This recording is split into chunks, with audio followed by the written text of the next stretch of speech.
పనిమంతుడు పందిరేస్తే ఉడతదో ఒకదాలిగి ఊసిపోయినాయట.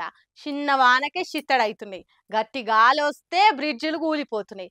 ఒక్కటా రెండా బీజేపీ సర్కార్ ఘనతలు చెప్పేతందుకని సోషల్ మీడియాలో మస్తు ఎక్కిరిస్తుర్రు.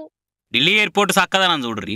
టెర్మినల్ 1 కాడ క్యాబులు ఎక్కిన పాపానికి పైకప్పు కూలి ప్యాసింజర్ పాన విడిచిండు. అది కూడా ముత్తమైతే వానకే పైకప్పు అట్లా అప్పప్ప అయిపోయింది. ఢిల్లీలో వానలు పడుతున్నాయి. ఇప్పుడు ఆ వానకే గింత ఘోరమైంది. దేశ రాజధాని ఎయిర్పోర్టే గింత అధ్వానం ఉన్నదంటే ప్రజాధనాన్ని ప్రభుత్వాలు ఎట్లా ఖర్చు పెడుతున్నాయో చూడురిగా. ఈడ కథ ఇట్లున్నదా? ఛత్తీస్గఢ్ జబల్పూర్ ఎయిర్పోర్ట్ లో కూడా గిదే కథ అయింది. వాన నీళ్లు పడే పైకప్పు కార్ మీద కూలితే కార్ అంతా నుజ్జు అయింది. మేము ఆ టైంలో కార్ లెవెల్ లేకపోయే వరకలా ఎవరికి ఏం కాలేదు. ఉంటే మాత్రం జీవిడిసేటోళ్ళే. బీజేపీ ఆయంలో ఏం కట్టినా గిట్లే ఉంటున్నది.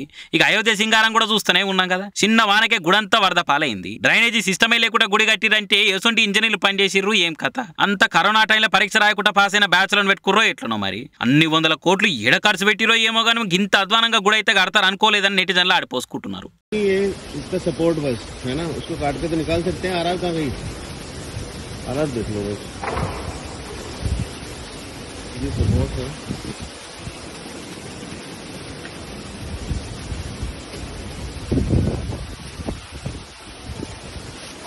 एक आदमी दबा हुआ है।